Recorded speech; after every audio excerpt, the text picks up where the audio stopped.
Sou Carlos Barroso com o debate de Cena Política. O programa continua no debate da eleição municipal. A disputa da Prefeitura de Belo Horizonte, na fase do pré-aquecimento, acumulou mais de uma dezena de nomes. Contudo, vários deles já foram para a mesa de negociação. Paulo Brant, do PSB, abandonou a disputa para apoiar o atual vice-prefeito Délio Malheiros, do PSD. João Moraes, do PCdoB, largou mão da candidatura para compor a vice do petista Reginaldo Lopes. Outras acomodações, vamos chamar assim, devem surgir até o dia 15, data derradeira para a inscrição de chapas. Cena Política recebe esta semana a candidata Maria da Consolação, do PSOL, ou PSOL, como queiram. O partido surgiu em 2004, da costela esquerda do PT, principalmente, por não concordar, na época, com uma série de atos petistas. Pedagoga, Maria da Consolação é professora e sindicalista. Disputou a Prefeitura de Belo Horizonte em 2012. Ficou em terceiro lugar no primeiro turno, com menos de 5% dos votos. Cena Política recebe também a jornalista Leida Reis. Foi editora executiva do jornal Hoje em Dia, onde atuou também como editora do caderno Minas e da Primeira Página. Foi ainda editora de política do jornal O Tempo e do Diário do Comércio. Leida é escritora com 3 livros publicados. Hoje, entre outros projetos de comunicação, edita o menor jornal do mundo, Vossa Senhoria. Antes do debate, Leida, queria até saber, todo mundo deve estar curioso, qual é esse menor jornal do mundo? É do tamanho de um selo? Do tamanho de um selo. Esse jornal é antigo. Dá para mostrar aí?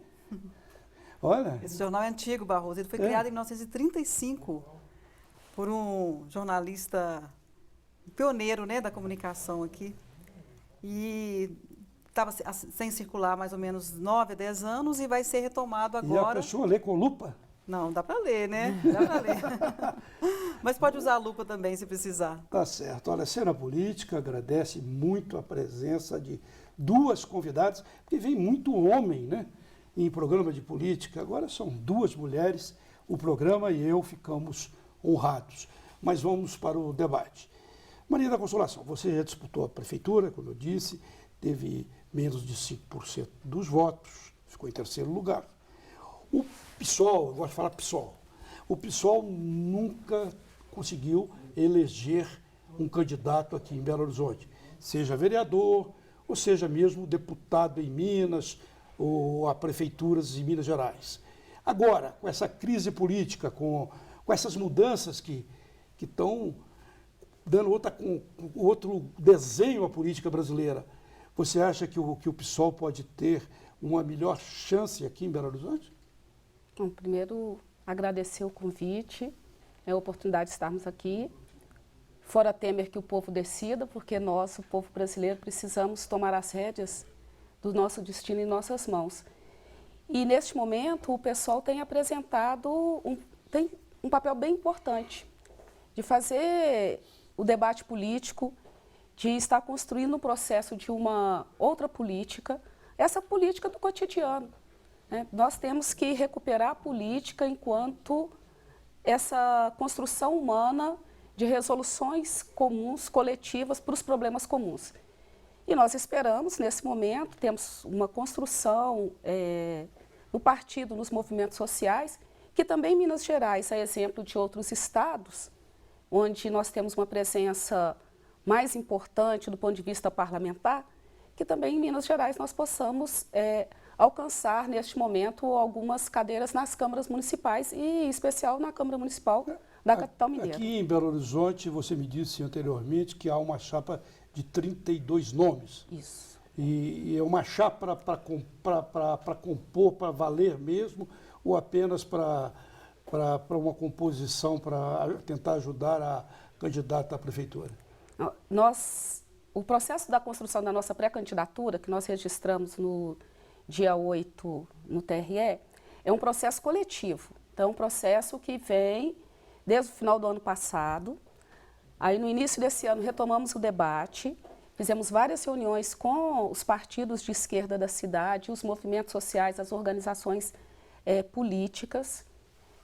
Do ponto de vista do PSOL, nós fizemos uma consulta à cidade, fizemos debates em praças públicas, apresentando 5 pré-candidaturas, para conversar com a cidade. Nós temos uma proposta a apresentar, quais seriam os melhores nomes para estar encabeçando essa proposta. E depois fizemos uma prévia dentro do PSOL e, posteriormente, né, o meu nome foi o nome indicado para discutir com a frente de esquerda e aí, junto com as outras organizações políticas, o PCB, né, que é o partido legalizado que está compondo conosco, aceitaram a propositura do nosso nome. Então, nós estamos apresentando como pré-candidatura meu nome Maria da Consolação e o vice, o professor Pablo Lima. E fazem da UFMG, né? Professor da UFMG. E fazem parte dessa frente também as organizações políticas, né? O PCR, as Brigadas Populares, a UP, os movimentos sociais, vários movimentos sociais. Então, é um processo de construção, não é algo que... E é um processo de construção coletiva com uma proposta coletiva de alternativa para a cidade. Ô, Leida, você me desculpe que eu te interrompi aquela hora, fala. Na eleição passada, você teve um pouco mais de 55 mil votos aqui em Belo Horizonte, né? Como candidata a prefeita. Qual é a sua expectativa nesse ano, numa eleição, como disse o Barroso, né, o país está vivendo uma crise política de descrença muito grande, né, que não tá ajudando nem os partidos mais à esquerda, nem os partidos menores. Então, quer dizer, é uma grande parcela da população que não está acreditando mais em partido nenhum. Né? Qual que é a sua expectativa de conquistar? Você está falando dos apoios que você tem dos movimentos sociais, mas qual que é a sua expectativa real de conquistar esses votos nessa eleição? Bom, essa chapa de pré-candidaturas é da Frente de Esquerda Socialista por Dignidade. Ela é composta por pessoas que fazem as lutas sociais. Né? São militantes da luta por moradia, em defesa da educação, da saúde, a luta antiprisional, o movimento de mulheres, o movimento feminista, a luta antirracista da cidade, a questão ambiental. E são pessoas que todos os dias estão lutando para a vida ser melhor. E são pessoas que têm muita esperança. E nós temos observado agora, nesse momento das Olimpíadas, que apesar, né, do governo interino golpista tentar impedir, as pessoas estão dizendo, elas estão ocupando os espaços, estão dizendo o que elas pensam do país. E porque tem um segmento importante da população que tem esperança. Nós que trabalhamos todos os dias, saímos de casa, né? Pegamos o busão, 2 horas para ir, 2 horas para voltar. Nós que construímos esse país, nós não desistimos. E é isso que nós queremos conversar com as pessoas que estão cotidianamente lutando para a vida melhorar. E tem muitas pessoas fazendo isso no Brasil. Eu sei que pode parecer difícil, mas vocês estão falando de esperança. Nós não podemos desistir, nós temos que manter a esperança. Tudo o que eles querem é tirar a esperança e colocar o medo. Agora, quando você coloca uma candidatura, né, uma prefeitura, uma coisa que se questiona também é a estrutura do partido, os nomes, né, que o partido teria para ocupar as diferentes secretarias, tratadas as diferentes áreas, né? O PSOL tem quadro para todas essas áreas, junto com o PCB? Nós temos pessoas na nossa cidade que têm propostas muito interessantes. Nós temos um conjunto do funcionalismo público que, independente dos governos que aí estão, tem realizado um trabalho cotidiano. As pessoas estão dedicando a vida para ter saúde com qualidade, apesar do prefeito, dedicando a vida para ter educação com qualidade, apesar do prefeito. Todos os serviços são realizados, né, no município, apesar das perseguições políticas que nós temos vivenciado, no caso da educação, sobretudo. Então, nós temos pessoas na cidade... Mas quadros específicos em todas as áreas, o PSOL... O que nós temos defendido? Fazenda, né, administração. Administração. Muitas vezes a esquerda pega até pessoas até da direita para compor com essas... Então, você já pensaria nisso, né, em nomes de outros partidos? Não, Leila, assim, olha, nós temos experiências de construir processos democráticos nas prefeituras. Então, para nós, a nossa proposta de governo que entregamos ao TRE ela diz da radicalização da democracia, do direito à cidade e a construção do poder popular. Radicalizar a democracia significa o quê? Quem vai definir a Secretaria Municipal de Educação? Uma reivindicação antiga do setor da educação é a eleição. Na área da saúde também tem essa discussão. Então, nós vamos chamar as pessoas da cidade, que são da área da educação, e vamos discutir coletivamente. Quem ocupa a secretaria? Quais são os cargos que têm que ser efetivamente cargos comissionados fora da carreira e quais são os cargos que têm que ser os cargos da carreira? Para que as pessoas, para nós pensarmos uma política, não seja política de governo, mas política de Estado, que tem uma permanência. Então, nós já tivemos essa experiência em outras cidades e nós podemos fazer isso em Belo Horizonte. Chamar a população para participar e para definir coletivamente. Tanto quem vai assumir esses cargos, decidir coletivamente onde nós vamos gastar os recursos da prefeitura. Quanto de dinheiro a prefeitura arrecada? Nós sabemos. O orçamento participativo, que foi esquecido aí nos últimos anos, voltaria com força? Para além do orçamento participativo, o planejamento participativo. Por que eu tenho que construir tal obra e não outra? Porque lá no orçamento participativo tem as obras que foram apresentadas pela população como prioritárias. Elas não foram construídas. Aí você constrói viaduto, desmancha viaduto, constrói mal construído, cai, mata as pessoas e não acontece nada para as pessoas que são responsáveis por essa situação. Então, vamos conversar a cidade. Nossa cidade precisa de quais obras? Porque, às vezes, esse debate, vamos fazer muitas obras? Nossa cidade precisa que todas as crianças tenham acesso à educação de qualidade, que todas as pessoas sejam bem atendidas nos postos de saúde. Nós precisamos que as pessoas tenham o direito de circular pela cidade. A nossa tarifa de ônibus é altíssima. Então, nós estamos discutindo no nosso programa a questão do tarifa zero. Então, o processo de rediscussão do sistema viário da cidade, nós precisamos também conversar com a região metropolitana. Belo Horizonte não pode pensar nas soluções dos seus problemas só Belo Horizonte, porque a região metropolitana, a divisa é muito fluida. E nós precisamos conversar coletivamente sobre essas questões. Maria da Consolação, nós vamos fazer um breve intervalo. Cena Política volta em um instante.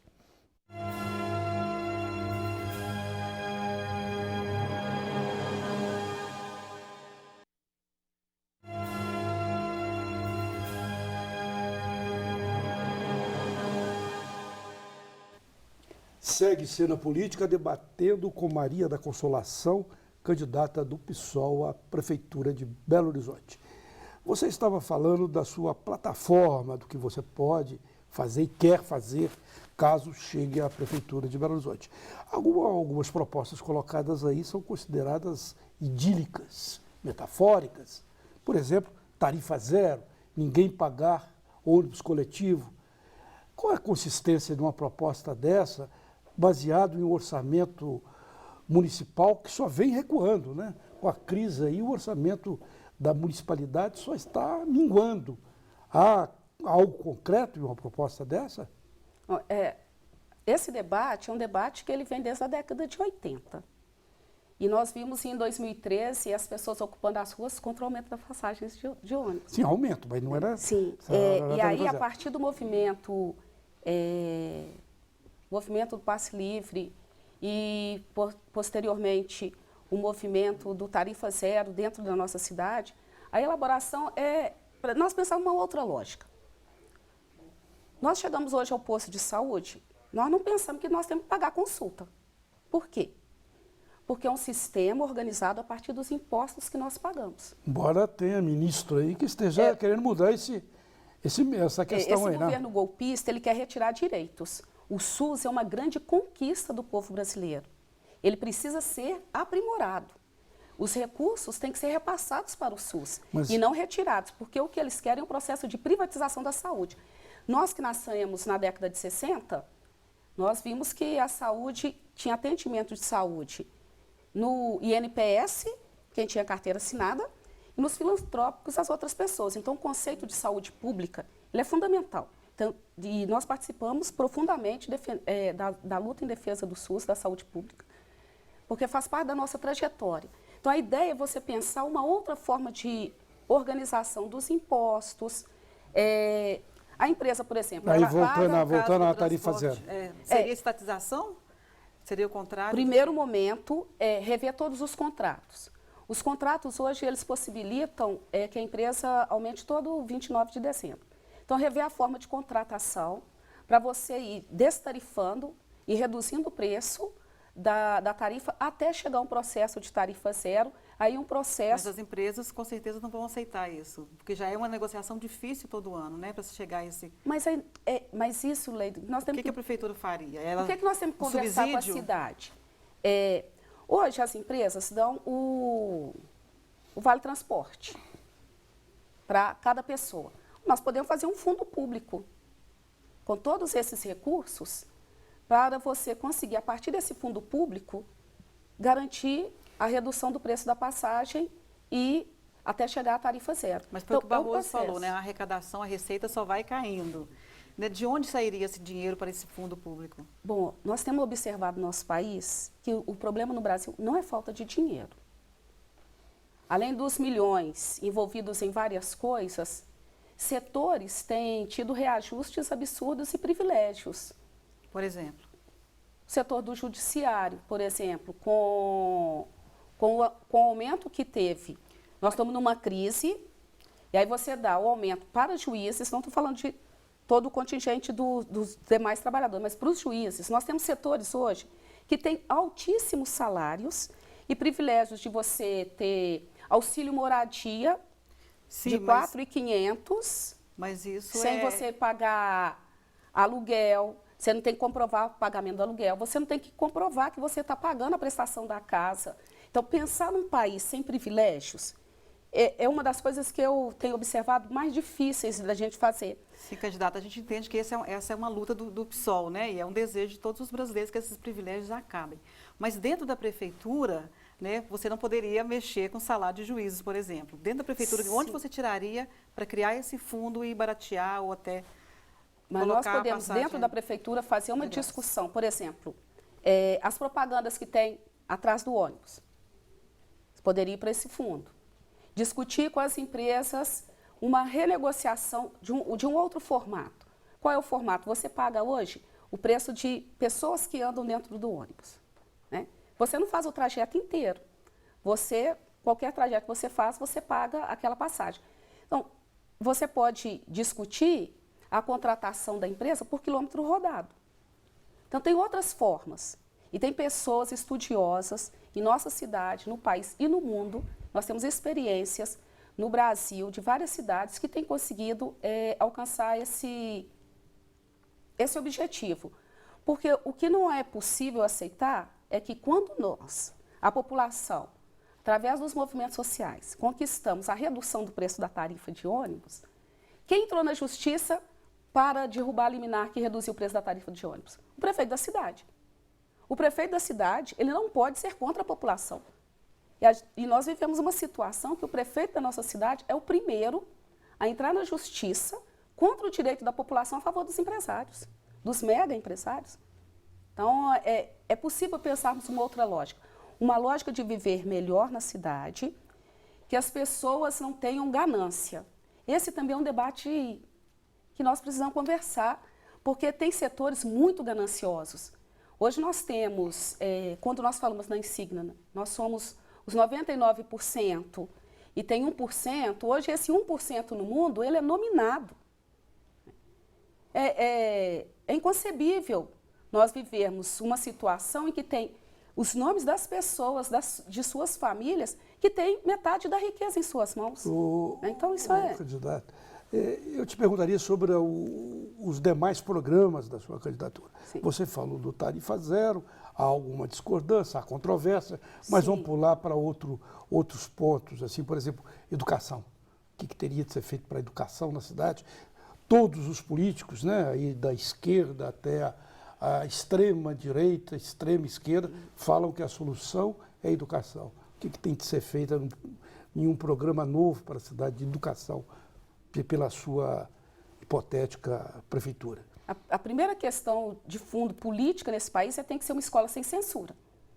Porque os golpistas querem a escola sem partido, que é a escola com censura. Uma escola igual aqui o programa Cena Política, Isso, sem censura. Sem censura. Né?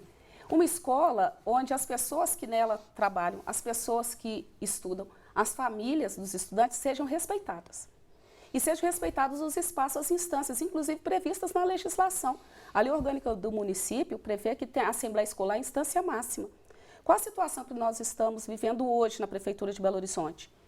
Nós estamos vivendo intervenção nas escolas, o governo está retirando direções de escola e colocando seus indicados num ataque profundo ao processo de eleição para a direção de escola, que é uma conquista de nossa cidade desde a década de 80. E ele está perseguindo professores e professoras.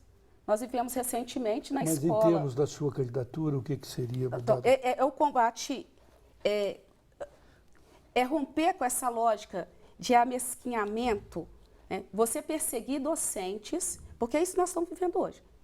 Tem um grupo de docentes que foi retirado da escola, 20 anos de trabalho. Seria dada mais liberdade, mais então, liberdade para os e conversar. Como que nós vamos fazer? Tem coisas simples para resolver. Mas você concorda que a qualidade de ensino das UMEIs é boa, é reconhecida, que a UMEI é hoje um modelo? Eu considero que a qualidade de ensino da educação pública municipal é boa. Eu sou uma professora que trabalha 30 anos na mesma escola, né? E eu dedico a minha vida à educação. Eu considero que nós fazemos um bom trabalho. Nós temos problemas que não são só da escola. Tem um entorno e tem outras políticas que nós precisamos conversar melhor sobre elas. Seria o relacionamento da prefeitura com o funcionalismo desse setor? Sim, com o funcionalismo e com as os outras diretores. políticas públicas. Quando você tem crianças em situação de vulnerabilidade social, vitimada por violência, você tem que ter encaminhamento para essa criança. Então, é isso que a gente chama de intersetorialidade. Mas você precisa dar liberdade para as pessoas serem criativas. Elas terem o direito de ser criativas e as famílias participarem. A escola, sem a participação das famílias, dos estudantes, de quem nela trabalha, dos docentes, dos funcionários da limpeza, da cantina, da portaria, todas essas pessoas, elas precisam participar da definição da escola. Não podemos pensar uma educação que a Secretaria Municipal de Educação venha de cima e diga, vai ser assim. As coisas funcionam se as pessoas são conquistadas a realizarem um bom trabalho. Elas precisam estar convencidas e conquistadas. E isso não somos só nós. Vamos dizer assim, falar, isso é esquerdismo. Não. Isso o documento da OCDE diz, que os professores, os docentes têm que estar, professores e professoras, têm que estar envolvidos em qualquer projeto. Nessa democratização das escolas, quem mandaria no currículo, quem mandaria na pedagogia das escolas seria o conjunto de alunos, professores e funcionários, famílias? Como que seria? Nós temos algumas regulamentações. Estou perguntando se chega a esse ponto.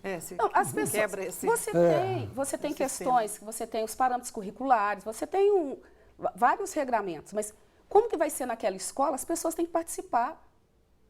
Como que nós vamos fazer aqui nessa escola? Quais são as nossas especificidades? Isso é um movimento antigo de reivindicação que a escola tem que ter a sua identidade. Ela está dentro de um sistema, mas ela precisa construir a sua identidade também. E ela constrói identidade com as pessoas participando. E nós precisamos ampliar o atendimento de jovens e adultos em nossa cidade, para nós vivermos uma cidade sem analfabetismo. É inconcebível, em pleno século XXI, nós temos milhões de pessoas analfabetas em nosso país. Isso tem que ser um compromisso nosso. Todas as pessoas têm que dominar a tecnologia da leitura e da escrita. E isso o poder público pode fazer. Pegando um pouquinho de educação, mas já passando para uma outra área também, um outro problema que envolve as escolas, principalmente de periferia, não só as municipais como estaduais também, é a violência, né? Na área de segurança pública, hoje a gente tem uma guarda municipal armada. Qual que é a sua proposta para melhorar a segurança, já que não depende muito da prefeitura, da ação da prefeitura? E é um problema que aflige os belo-horizontinos hoje, a questão da segurança. Já que a guarda parece que a função dela principal é cuidar dos imóveis, né? Do patrimônio. Não. Uma cidade mais segura é uma cidade onde todas as pessoas têm direitos garantidos. Essa ideia de pensar que a segurança é colocar mais policial na rua, né? Mais gente armada, é uma ideia equivocada. Ela tem demonstrado no mundo que não é isso que resolve. Uma cidade onde as pessoas possam se encontrar nas praças, possam praticar esportes, possam se encontrar, ter acesso à música, a poesia, onde a cidade seja um local de encontro, ela fica uma cidade melhor. E pensar nessa outra perspectiva. Vou dar um exemplo. Onde tem sido o lugar de maior violência para nós mulheres, crianças e mais velhos? Tem sido dentro de casa. Então, porque nós falamos da violência e tem toda uma coisa da mídia, tem uma situação de violência, mas tem uma situação de violência doméstica brutal. Então, como que nós vamos construir uma cidade onde tenha atendimento às mulheres vitimadas de violência, um processo de reeducação, casas-abrigos para elas reconstruírem as suas vidas? A exemplo da conquista agora da casa de atendimento, da ocupação Tina Martins, que foi parte do movimento de mulheres, vários espaços abandonados na cidade, as mulheres, jovens mulheres, no 8 de março, foram lá, ocuparam e conquistaram esse espaço. Nós não tínhamos um equipamento desse porte. Então, como pensar na segurança para além dessa visão mais clássica de segurança? Maria da Consolação, vamos fazer mais um intervalo, talvez nós voltemos nesse tema da segurança, que é muito importante, né? Acho que você não colocou tudo que tinha de falar sobre isso. Cena Política volta já já.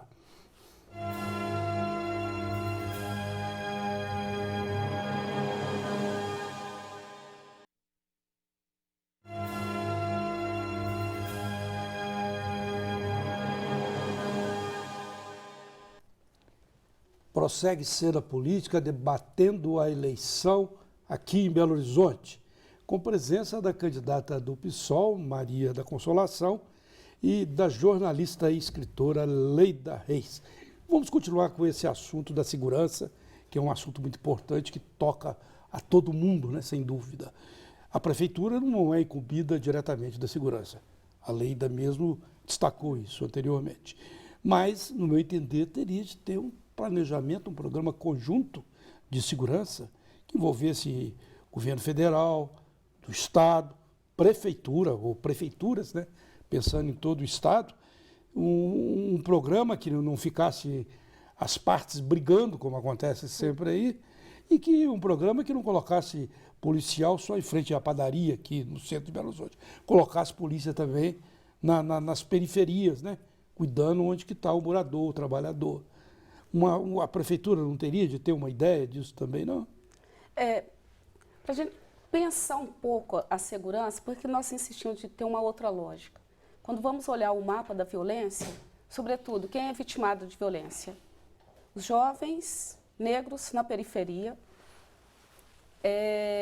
gays, lésbicas, travestis, transexuais, mulheres, crianças, idosos. Então, esse mapa, ele tem que nos orientar a pensar uma política. Como nós vamos garantir que as pessoas tenham seus direitos assegurados para evitar e para rompermos com uma lógica de extermínio, por exemplo, da juventude negra que nós vivemos hoje no Brasil.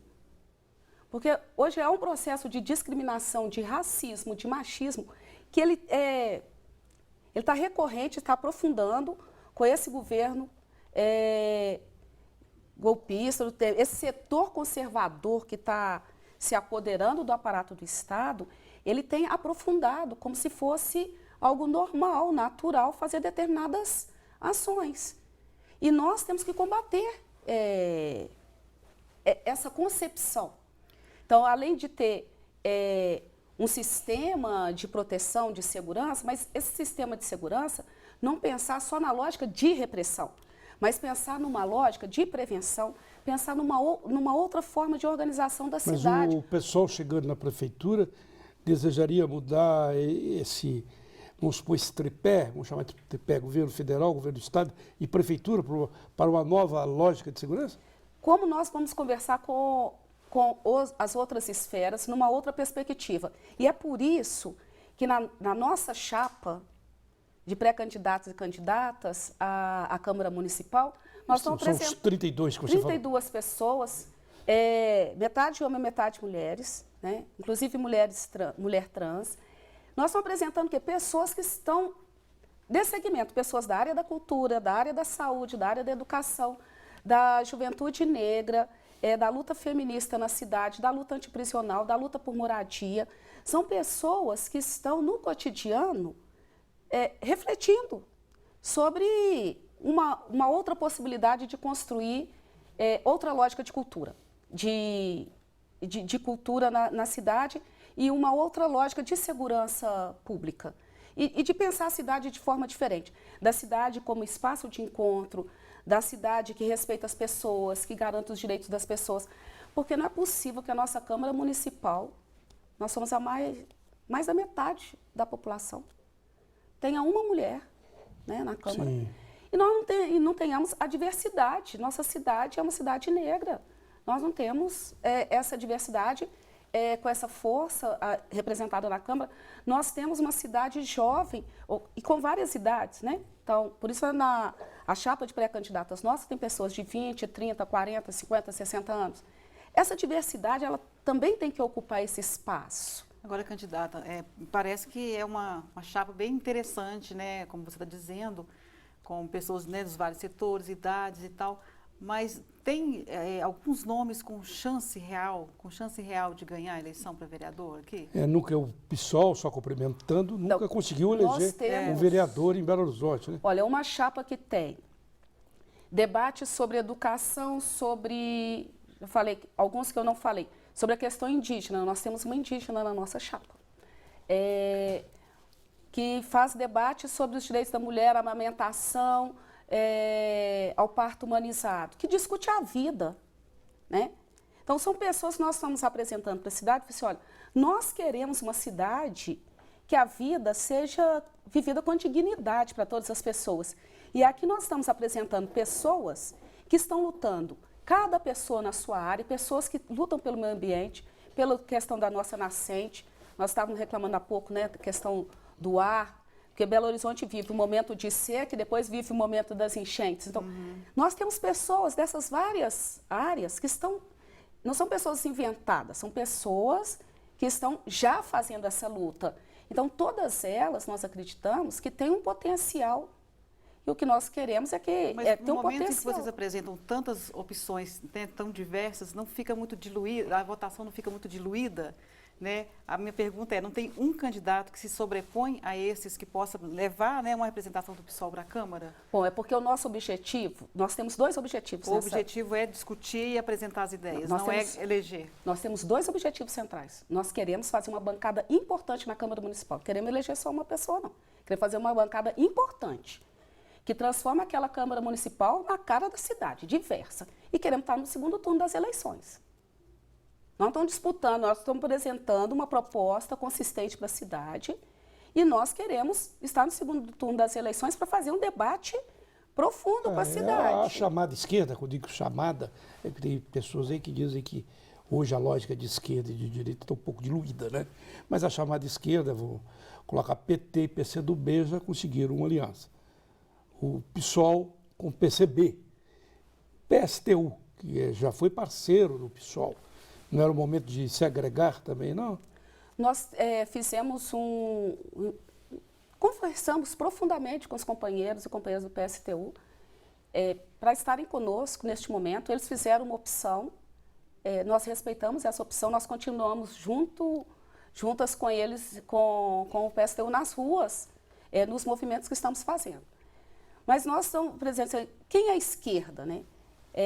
Nós estamos presentes, nós somos a esquerda que não se vende, que não se rende, que está nas ruas todos os dias, né? Nós fazemos enfrentamento, seja com o governo municipal, o governo estadual, o governo federal, porque nós estamos nas ruas lutando por direitos. Nós temos são essas pessoas mas é interessante isso que você falou, né? Desses vários movimentos que você citou no bloco anterior e os partidos que foram citados agora, vários desses movimentos, ou pelo menos todos esses movimentos, fizeram aquelas grandes manifestações de 2013, que foi posterior à eleição de 2012, quando o PSOL não conseguiu eleição aqui em Belo Horizonte, tanto nem para prefeito nem para Câmara.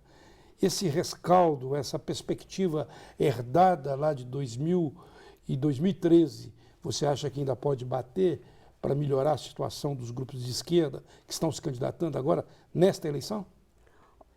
Nós que estamos nessa frente de esquerda, nós estávamos nas ruas antes de 2013. Mas foi 2013 que foi um apogeu, né? Mas nós estávamos nas ruas em 2013. As pessoas que compõem grande frente de esquerda socialista que nós estamos apresentando, são pessoas que estavam nas ruas em 2013, estavam nas ocupações na Câmara Municipal, né, nas ocupações urbanas, são as pessoas que fazem a luta cotidiana na cidade. E nós acreditamos que as pessoas que nos conhecem e que têm acompanhado a luta, é as pessoas que resistem, porque discutir a esquerda, se nós formos conversar com a população, o que a população quer? A população quer casa com dignidade para viver, quer educação com qualidade, quer saúde com qualidade, quer um transporte com dignidade, quer poder passear com as crianças num parque, quer ter uma pracinha bacana perto da sua casa, porque nós não temos pracinhas bonitas nas periferias da cidade, as nossas praças bonitas são só na zona sul, né? Então elas querem que a cidade seja um lugar de encontro. Esse pensamento é um pensamento que se contrapõe à cidade tratada como a cidade-empresa, que é o que o atual prefeito defende. A cidade como empresa, onde ela tem que ser vendida. O prefeito está querendo o quê? Privatizar os parques, os cemitérios, quer privatizar tudo. Então, nós estamos numa frente de esquerda, nós queremos que a cidade seja das pessoas. É por isso que nós lutamos todos os dias. Nós não queremos que a cidade seja das empresas. Mas não é preciso das também buscar novas fontes de receita para que a prefeitura possa oferecer esse serviço público gratuito na saúde, na educação? Como que nós vamos tratar? Por exemplo, a cobrança do uso dos parques. Você é contra? O parque, ele é público. Eu cresci indo para o parque municipal. Sim, mas a cobrança seria para espetáculos que são comerciais. São espaços públicos. Os espaços públicos têm que ser públicos. Essa lógica da cidade-empresa é uma lógica que vem do neoliberalismo, da crise do capitalismo. Como que o grande capital, que não quer correr nenhum risco, porque os capitalistas são muito espertos, né? Eles falam da meritocracia para todo mundo, mas os capitalistas, os muito, muito ricos, esses 1%, eles não querem correr risco nenhum. Então, eles querem privatizar as escolas, né? O projeto de privatização ou pega a terceirização, parceria público-privada com o Odebrecht. Então, eu construo o prédio, eu tenho garantido o meu dinheiro por 20 anos. Então, os capitalistas não querem correr risco. E nessa lógica da crise do capitalismo, eles querem que a cidade seja vendida para eles poderem explorar a cidade. E a cidade não é do capital. A cidade é Mas a crise existe, a falta de dinheiro existe. Qual a alternativa? Está acima de teorias, né? Não, mas a crise capitalista é uma crise das pessoas que não querem distribuir dinheiro. Nós produzimos alimento no mundo hoje para nenhuma pessoa precisar passar fome. E desperdiçamos toneladas de alimentos. Nós temos riqueza no mundo hoje para todas as pessoas viverem bem. Então, o que está em debate aqui não é a crise do capitalismo, não é uma crise de falta de riqueza, é de altíssima concentração de riqueza. E o que nós estamos apresentando nós, junto com o conjunto da população, nós queremos que a riqueza seja dividida. Mas isso aí é uma plataforma muito mais assim parlamentar, de um executivo federal, porque prefeitura é muito terra a terra. Mas é terra a terra, mas vamos pensar terra a terra na nossa cidade, como que a gente pode viver melhor, distribuindo melhor as coisas? Porque tem que ter mega salários, né? Não precisa. Dentro do próprio governo. O governo entra, o que ele faz? Os secretários dão aumentos para todos, né? Os cargos de confiança têm aumento, os outros não. Então, como você faz a distribuição da massa salarial dentro da prefeitura? É um debate a ser feito. Como você faz com uma coisa que é a questão das dívidas da prefeitura, né? Então, você gasta um contingente de dinheiro para pagar as dívidas por causa de uma lei que diz da responsabilidade fiscal. A responsabilidade fiscal é para pagar juros para os capitalistas. Não tem uma lei de responsabilidade social que obrigue o governante, coloca prefeito, governador, presidente, a cumprir a lei, que lá diz assim, olha, todas as pessoas têm direito à casa com dignidade, está lá no Estatuto da Cidade. A terra tem que cumprir a sua função social. Você tem direito à saúde. Nós não temos, nós temos que conversar sobre essas questões. Por isso que a questão municipal tem a ver com terra a terra, o que a gente pensa, porque é a partir da cidade que nós vamos estar transformando, Mas esse debate também tem a ver com uma concepção de mundo, de sociedade, né? E aí como nós vamos conversar com as pessoas? Sem dúvida. Então, as pessoas que acreditam que todos os dias querem que a vida melhore, nós queremos conversar com elas. Nós não estamos dizendo nada que seja impossível de fazer.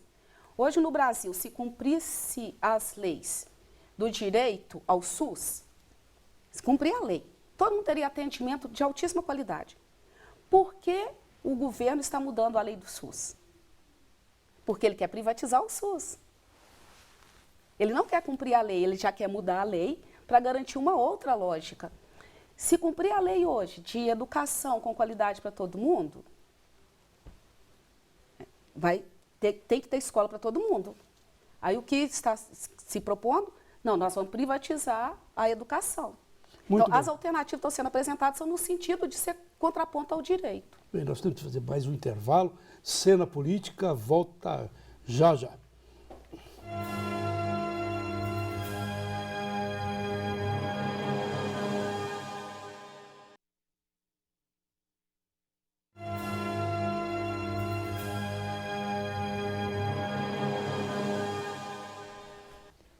Retorna a Cena Política nesse último bloco, debatendo com a candidata do PSOL, Maria da Consolação, candidata à Prefeitura de Belo Horizonte.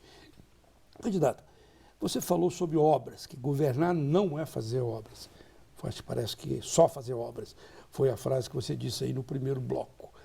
Mas só que Belo Horizonte tem obras que estão, assim, de uma certa maneira, eu tenho chamado aqui no programa, são verdadeiras caveiras de burro encravadas nessa cidade.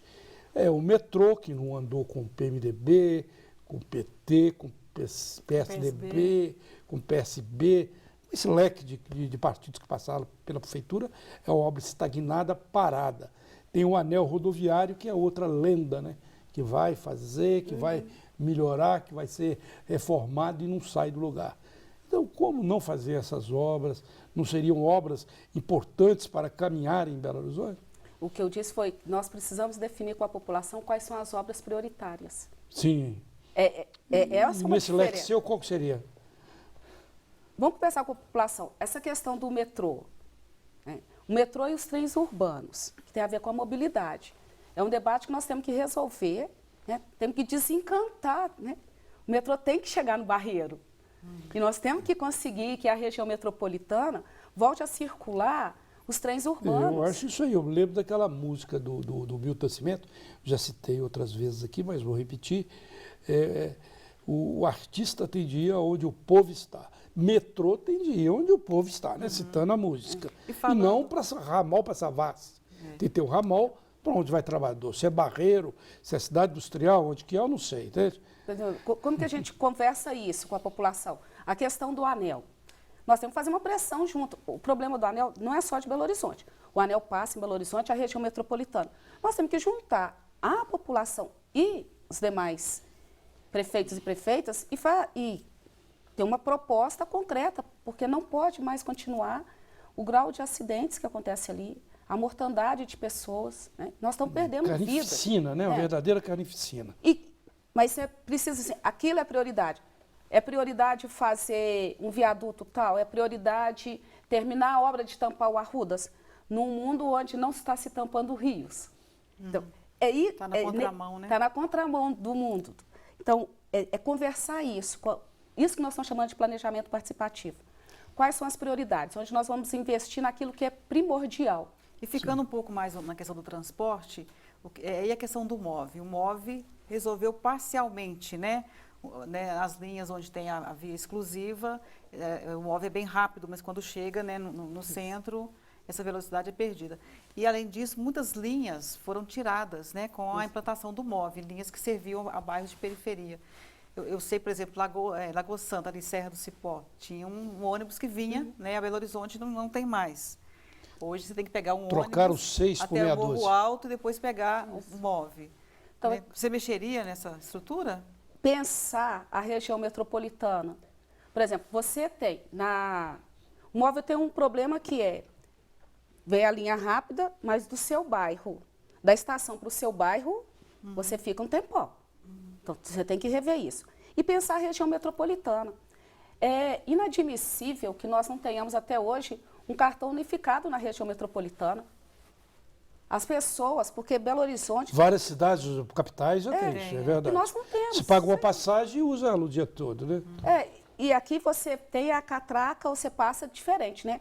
Do cartão, BH Bus e do Ótimo. Então, é como que você pensa uma outra lógica. E isso tem que cobrar do governo estadual. Porque na campanha, o atual governador prometeu a unificação dos cartões. E até hoje não aconteceu, né? Então, como que nós vamos pensar essa questão dentro da cidade? Por isso que nós temos insistido que a nossa campanha é uma campanha para a Prefeitura de Belo Horizonte, mas Belo Horizonte tem que ter um diálogo com as cidades do entorno, da região metropolitana. E como seria seu diálogo hoje com o Pimentel, com o governador que é do PT? No momento político, né, de... Controverso, né? No mínimo. Olha, enquanto prefeita, né, se porventura eu vier a ser, a institucionalidade já tem que conversar com outra institucionalidade, né? Quem estiver na Prefeitura de Belo Horizonte, se formos nós, temos que conversar com quem está no governo do Estado. Mas o diálogo é político também, né? É o diálogo político, mas é de responsabilização, porque tem tarefa do governo do Estado que tem que cumprir. E aí tem que ser cobrado. E tem que ser cobrado como? A Câmara Municipal tem que cobrar, por isso nós estamos apresentando nomes. E nós temos que pensar também nas câmaras municipais, nesse diálogo entre os vereadores e vereadoras da região metropolitana. Como que nós vamos pensar, olha, para resolver esse problema aqui em Santa Luzia, em Contagem, em Nova Lima, precisa conversar com Belo Horizonte. Então, os vereadores e vereadoras também vão conversar entre si? Nessa lógica de pensar uma outra política, não a política do eu quero estar aqui porque eu sou importante, mas a política de esse espaço tem que ser ocupado para servir bem o conjunto da população. E a população, ela tem que ter o direito e o dever de participar dessas definições. E nós acreditamos... E nem sempre ela participa, né? E nem sempre ela participa, porque às vezes não fazem nos horários corretos, né? Vou fazer audiência pública na Câmara Municipal, 14 horas. Quem está liberado do serviço 14 horas? Lá na Câmara Municipal. Nós vamos fazer audiências públicas em praça pública, nos bairros, nos horários que as pessoas já chegaram do trabalho, aos finais de semana, para que as pessoas de fato participem. Nós temos que pensar uma outra lógica dentro da cidade, porque é uma lógica de eu faço pro forma, mas eu fiz audiência pública, eu chamei ao diálogo. Chamou o diálogo no horário que a maioria não podia participar. Então, isso não é chamar o diálogo. Candidata, eu queria saber também a sua proposta para a área de cultura, se seria alterado alguma coisa, né? Belo Horizonte conquistou agora, a Pampulha conquistou o título de Patrimônio da Humanidade, né? E a Fundação Municipal de Cultura, pelo que a gente tem acompanhado, tem tentado valorizar a cultura nos centros culturais, né? Nos bairros. Mas o que seria a sua proposta para essa área? O que nós estamos apresentando, primeiro, nós defendemos a volta de uma Secretaria Municipal de Cultura. E a valorização, Belo Horizonte é uma cidade extremamente criativa. Né? Por que a Secretaria? Já que a Fundação ela tem porque mais tem que ter um condições de trazer outros recursos, porque ela faz convênios, ela pode trazer recursos extras, né? Até de lei de incentivo federal, por exemplo, a Lei Rouanet, que uma secretaria não tem. Mas é não pensar a cultura só como espetáculos. Pensar a cultura numa outra lógica, de valorização do que nós já fazemos no cotidiano e de construção de espaços coletivos para as pessoas. Então, nós temos os centros culturais que têm que ser valorizados, revitalizados. Tem que ser... Nós tínhamos o Centro de Referência da Juventude, estava fechado, só foi aberto porque a juventude foi lá e ocupou o espaço. Né? Você constrói e fecha. E essa resistência, que é importante dizer, essa resistência à cidade-empresa que o atual prefeito tem feito, essa resistência veio sobretudo da área cultural.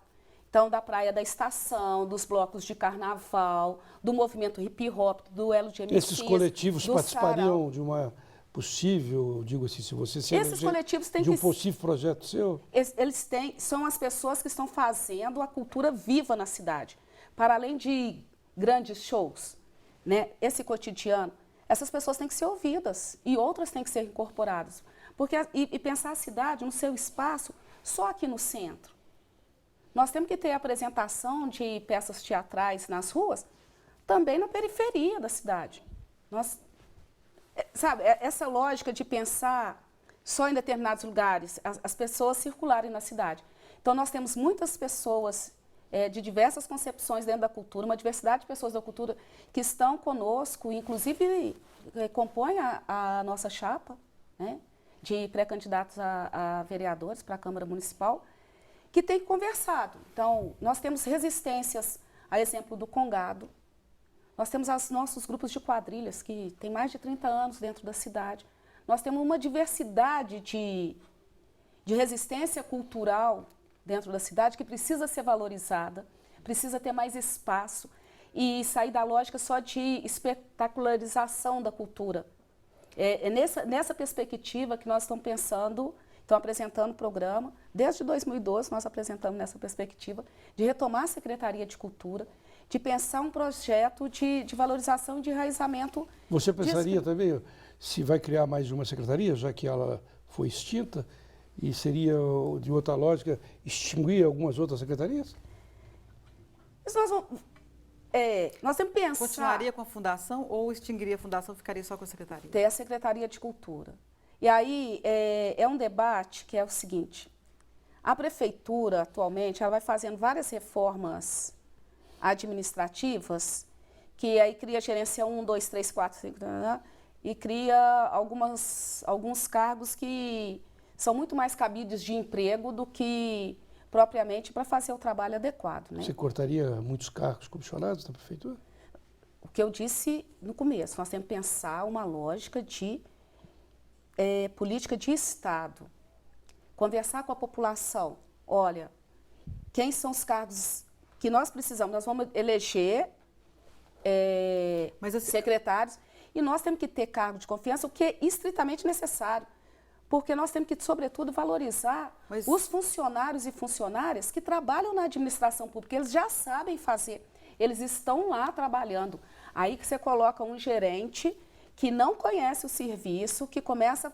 E a pessoa fala assim, esse negócio não vai dar certo. Porque a pessoa já viu esse filme antes. Agora, você, né, tendo sido candidata já à prefeitura, já deve ter um levantamento de quantos cargos podem ser cortados, como essa estrutura pode ser reduzida, não?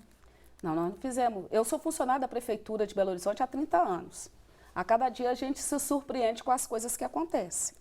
Né? Então, essa política que eu relatei aqui da educação é uma política que, desde a década de 80, quando estávamos lá na reabertura democrática, lutando, que tinha qualquer coisa similar. De perseguir pessoa, de transferir de escola, de fazer intervenção em escola, né?